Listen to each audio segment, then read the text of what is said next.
स्वागत है guys take channel पे। तो बहुत टाइम बाद चैनल पे वीडियो आ रहा है क्योंकि मैं ट्रैवल कर रहा था तो मेरे को शूट करने का टाइम मिला नहीं। बट ट्रैवलिंग के टाइम पे मैंने Realme GT7 को बहुत ही खतरनाक तरीके से यूज किया और ये डिवाइस इंटरेस्टिंग इसीलिए भी हो गया क्योंकि यदि आप सेल में देखोगे तो उसका प्राइस 32 से 33,000 के आसपास आ जाता है। मैं 256 GB वाले वेरिएंट की बात कर रहा हूँ। तो भाई ये जो डिवाइस है एक ऑलराउंडर डिवाइस है और यदि आप न्यूज़ में भी देखोगे तो सारे के सारे ब्रांड्स ने स्मार्टफोन की जो प्राइस है वो इंक्रीज कर दी है। तो भाई जिन लोगों का बजट 30 से 35,000 रुपीज़ के आसपास है ये डिवाइस बहुत ही बढ़िया है। अब Realme का डिवाइस सुन के बहुत सारे लोगों के दिमाग में आता है भाई बैड सॉफ्टवेयर अपडेट्स वगैरह, हीटिंग के इश्यूज होते हैं, बैटरी उतनी चलती नहीं है। ये सारे इश्यूज भाई मेरे दिमाग में भी थे। तो भाई ये सारी चीज़ आज आपकी क्लियर हो जाएगी क्योंकि ये सारी चीज़ मैं टेस्ट इस डिवाइस में कर चुका हूँ। तो भाई सबसे पहले बात करते हैं जो सबसे ज़्यादा इंपॉर्टेंट है और इस फोन का हाईलाइट है वो है इसकी बैटरी जो 7000 mAh है। पेपर पे सुन के भाई मेरे को भी लगा था जब मैंने डिवाइस परचेस किया था कि 10 घंटे का स्क्रीन टाइम देखने को मिलेगा, बट भाई मेरे को नहीं मिला था। जब ये फोन नया था तो मेरे को 8 घंटे का स्क्रीन टाइम देखने को मिलता था और अब जब मैं इसको बहुत ही एकदम क्या बोलूँगा सारी चीज़ें मैं यूज़ करता हूँ, उसमें 5G भी यूज़ चल रहा है, 5G प्लस का इसमें सपोर्ट आ गया है और इसके अंदर मैं डुअल सिम के बाद मैं जब ट्रैवल कर रहा होता हूँ तो वहाँ पे वैसा भी नेटवर्क ग्लिच होता है, उसके बाद भी यदि आप देखोगे तो स्टेबल रहता है नेटवर्क वगैरह, कॉल क्वालिटी एकदम बढ़िया रहती है। गेम्स वगैरह मैं काफ़ी खेलता हूँ, यदि आपने मेरे पुराने वीडियोस देखे होंगे तो मैं वुदरिंग वेव्स वगैरह इसमें गेम्स वगैरह खेलता हूँ, कैमरा बहुत यूज़ करता हूँ। तो उसके बाद मेरे को ये 6 से 7 घंटे का स्क्रीन टाइम निकाल के दे देता है जो कि मेरे लिए डिसेंट है। इवन दो 7000 mAh बैटरी के हिसाब से ये डिवाइस परफॉर्म नहीं करता, बट इसको कंपनसेट करने के लिए जो उसका चार्जर है 120 वाट का वो बहुत ही अल्ट्रा फास्ट चार्जिंग सपोर्ट करता है और आपका डिवाइस आधे घंटे से 40 मिनट में फुल चार्ज हो जाता है जो कि मेरे को बहुत ही शानदार लगता है। तो इवन दो आपको 6-7 घंटे स्क्रीन टाइम यदि कम लगता है तो भाई आपको दूसरे डिवाइस की तरफ जाना चाहिए, बट मेरे हिसाब से 6-7 घंटे का स्क्रीन टाइम ठीक है। इवन दो 7000 mAh की जो बैटरी है वो उतना ज़्यादा मैं बोलूँगा ऑप्टिमाइज नहीं किया Realme ने, कर सकता था बट नहीं किया। बट इवन दो 120 वाट की फास्ट चार्जिंग है तो मैं इससे सेटिस्फाइड हूँ। अब इसके बाद लोगों का क्वेश्चन था बहुत ज़्यादा दिमाग में आता है भाई अभी तक सॉफ्टवेयर अपडेट जो उसके अंदर आए हैं क्या फ़ोन का परफॉर्मेंस डिग्रेड हुआ है, कैमरा डिग्रेड हुआ है, क्या हुआ है। तो भाई इसमें 2-3 अपडेट्स तो आ चुके हैं, मैंने कर लिए और बहुत ही बड़े बड़े अपडेट्स आए थे। उसके बाद भी अभी तक जो हीटिंग के इशू मेरे को देखने को नहीं मिले। नॉर्मल हीटिंग आप गेम्स वगैरह खेलोगे आपको देखने को मिलती है, व्हाट्सएप पे वीडियो कॉल चले जाओगे तो आपको नॉर्मल हीटिंग देखने को मिलेगी, बट ओवर हीट का मेरे को इशू देखने को नहीं मिला। गेम्स वगैरह खेलोगे तो बढ़िया काम करा है, उसमें कोई इशूज नहीं है। इसके परफॉर्मेंस की बात करता हूँ तो भाई बेंचमार्क्स वगैरह आपको सब दिखाने वाला हूँ तो आपको समझ में आ जाएगा क्या गेम है, बट ओवरऑल मेरे को कोई भी ऐसा डिफरेंस देखने को नहीं मिला एटलीस्ट GT सीरीज में Realme की कि भाई ये बहुत ज्यादा डाउनग्रेड कर रहे हैं। अब हो सकता है 1-2 साल बाद करते हैं, बट अभी की जो मैं बात बता रहा हूँ 2-3 अपडेट्स जो आए हैं वहां मेरे को ऐसा कुछ देखने को नहीं मिला। इसके बाद कैमरा की बात करते हैं तो कैमरा का जो सेटअप है वो भी काफी अच्छा है, 50+50। इसके बाद आपके एक जूम वाला लेंस भी उन्होंने दे दिया है तो वहाँ पे आप जूम करके पोर्ट्रेट शॉट्स लेते हो जो बहुत ही क्लासिक आते हैं।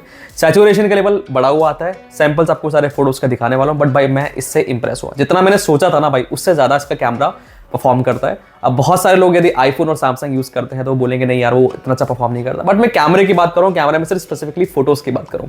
वीडियो सेक्शन में ये अभी भी मैं बोलूंगा जब वीडियो शूट करोगे चाहे 4K 60 FPS हो, 4K 30 FPS हो तो हल्का सा जटर मारता है ये। तो वीडियो रिकॉर्डिंग स्टेबल इतनी नहीं है, इवन दो बाकी की कंपैरिजन जो बाकी डिवाइसेस है आपको स्टेबल लगेगी, बट सैमसंग और एप्पल के बराबर बिल्कुल भी नहीं है। तो हल्का बार बार जिटर आता है इसके अंदर यदि आप 4K 60 FPS या 4K 30 FPS भी शूट करते हो तो। बट फोटोज की मैं बात करूंगा तो फोटोज आप खींचोगे ये 2-3 सेकंड का टाइम लेता है, उसको प्रोसेस करता है और उसके बाद फोटोज की क्वालिटी बहुत ज्यादा इनहेंस हो जाती है। तो सैंपल्स आपको मैं सारे दिखाने वाला हूँ तो आपको मैं डिवाइस पे ही लेके चलता हूँ, सारी चीजें वहां पे डिस्कस करते हैं और ओवरऑल मेरा कैसा एक्सपीरियंस रहा इस डिवाइस के साथ आपको बताता हूँ। तो चलो सीधे डिवाइस पे ही चलते हैं।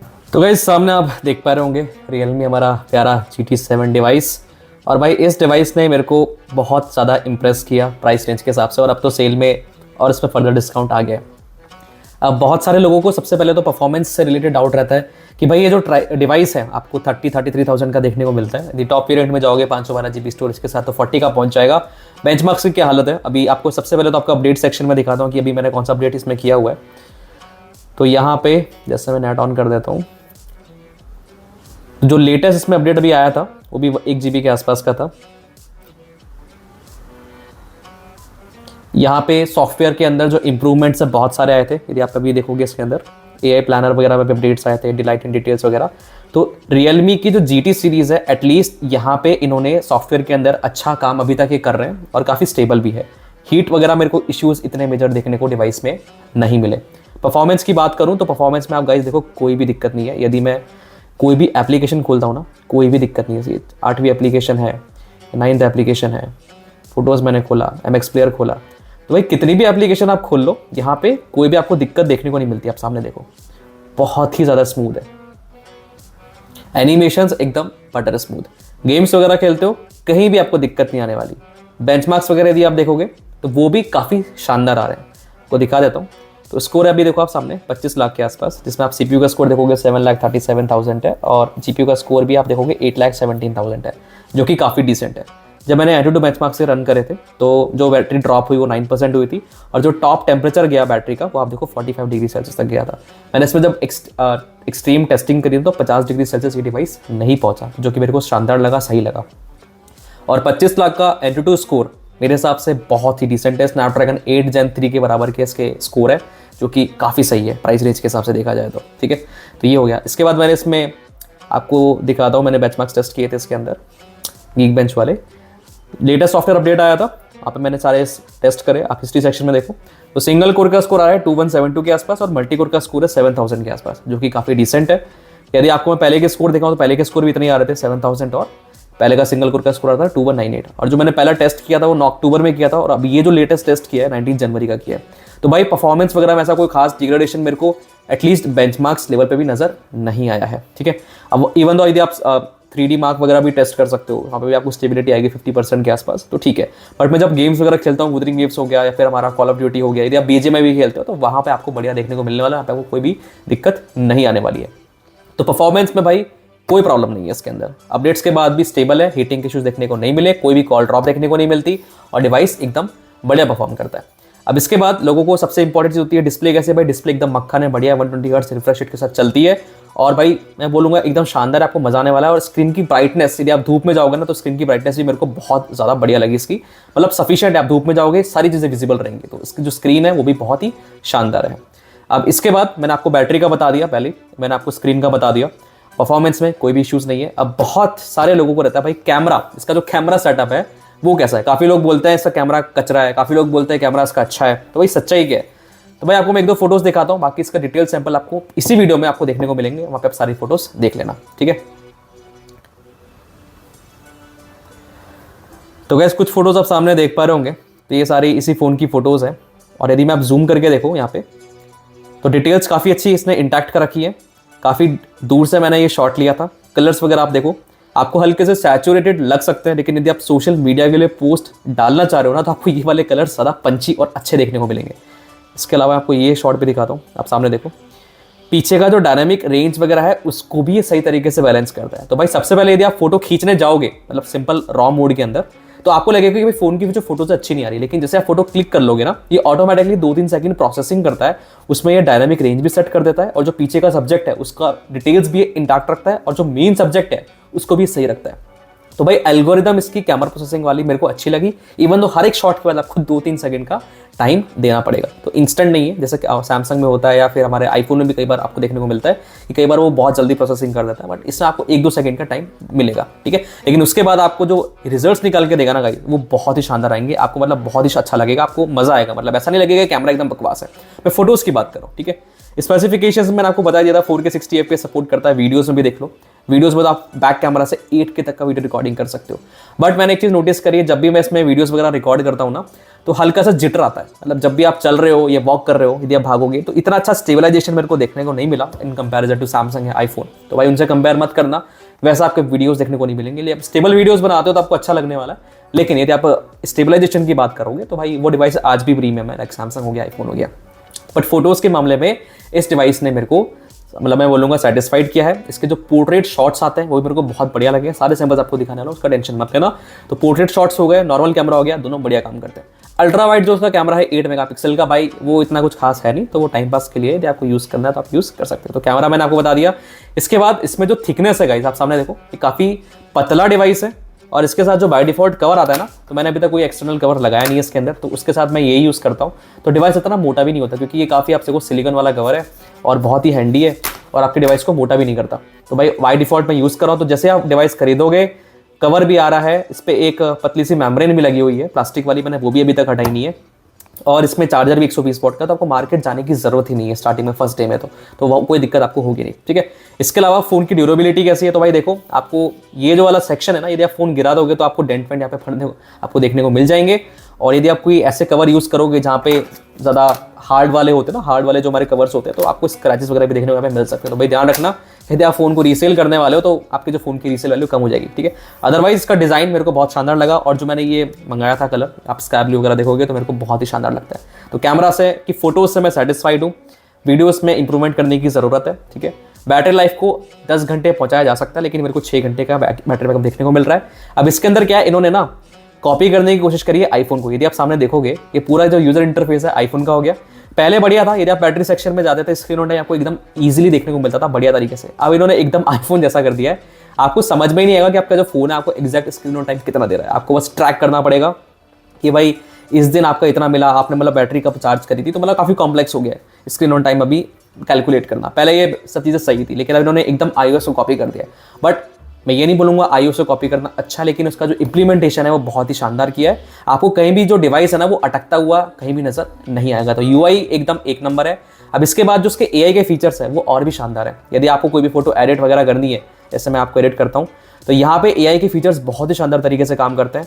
यदि AI एडिटर पे लेके जाता हूँ तो AI ultra clarity, AI perfect shot, ये जो फीचर्स है कि आपको यदि फेस स्कैन करता है, फेस स्कैन करने के बाद ऑटोमेटिकली जो डिफरेंट एक्सप्रेशंस होते हैं ना वो चेंज करके बता सकता है। जैसे आपको अच्छा लगे कि कई बार आपको आंखें खोलनी है, आंखें बंद करनी है, तो ऑटोमेटिकली डिटेक्ट कर लेता है वो सारी चीजें। आपके स्कैन करेगा आपकी फोटो को और ऑटोमेटिकली उसके बेस पे आपको बता देगा कि कौन कौन से शॉट से मतलब आप कर सकते हो। आंखें खोलना, जैसे किसी को हंसाना है, इस तरीके से आपको फोटोज वगैरह करना है, तो वो सारी चीज़ें आप कर सकते हो। तो उसके AI वाले फीचर मेरे को बहुत बढ़िया लगते हैं। इसके अलावा जब मैं यहाँ पे काफ़ी सारी चीज़ें पढ़ता हूँ, आर्टिकल्स वगैरह पढ़ता हूँ, ठीक है, जैसे मेरे को ये आर्टिकल पढ़ना है, तो यहाँ पे एक फीचर था AI समरी जो मैं बहुत ज़्यादा यूज़ करता हूँ। आप सामने देखो ये आर्टिकल समरी, तो ये समराइज कर देता है। पहले ये जो फीचर था हमेशा काम करता था 100%, कई बार ये फीचर अब नहीं काम करता है अपडेट आने के बाद। मतलब आउट ऑफ मैं बोलूँगा 8 आउट ऑफ 10, 2 बार काम नहीं करेगा, 8 बार काम करता है। बट ये समराइज वाला फीचर मेरे को बहुत बढ़िया लगता है। मैं कोई भी मुझे न्यूज़ पढ़नी होती है, बहुत बड़ा आर्टिकल होता है, मैं हमेशा समराइज करता हूँ। बहुत ईजी है यहाँ से निकालना, आर्टिकल समराइज पे क्लिक करो और पूरा का पूरा आर्टिकल आपके लिए समराइज होता है। आप आराम से पढ़ के उसको मिनिमाइज कर दो।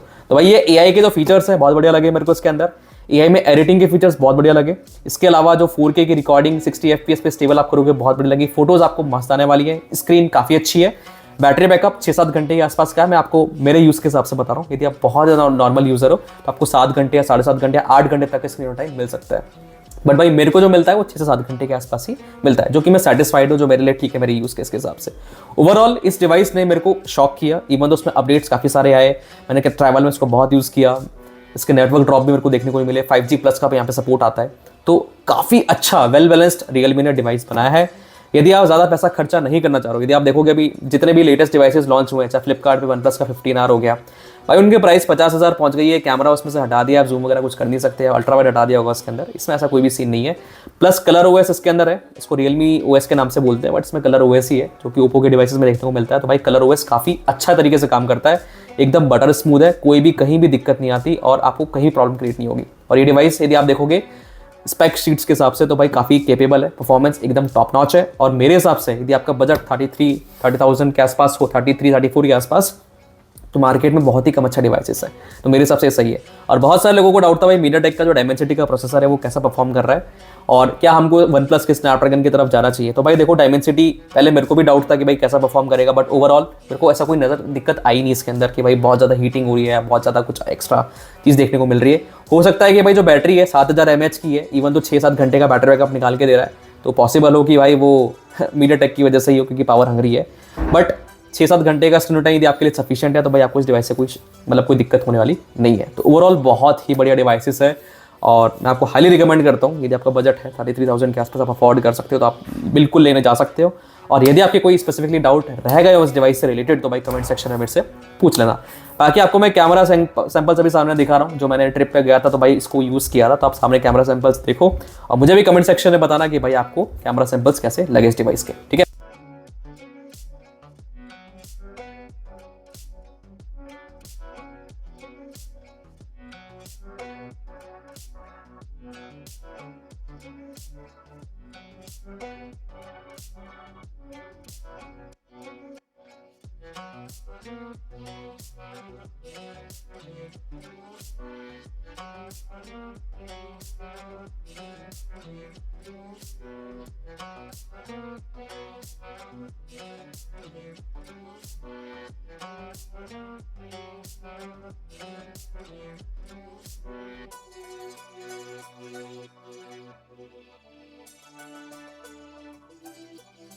तो गाइस आपने सारे कैमरा सैंपल्स देख लिए होंगे और मैंने आपको पूरा ओवरव्यू मेरा जो एक्सपीरियंस अभी तक डिवाइस के साथ रहा है वो आपको बता दिया है। बाकी यदि कोई भी डाउट रहेगा बिंदास कमेंट सेक्शन में मेरे से पूछ लेना। और यदि आपको ये वीडियो अच्छा लगा हो, हेल्पफुल लगा हो, तो वीडियो को लाइक कर देना, सब्सक्राइब कर देना चैनल को। और यदि कुछ भी आपके दिमाग में या कुछ भी रह गया हो पूछना तो मुझे आराम से बिंदास कमेंट सेक्शन में पूछ लेना, ठीक है। तो गाइस आपसे मिलता हूँ नेक्स्ट वीडियो में कुछ नया लेके। अभी टाटा बाय बाय, सी यू।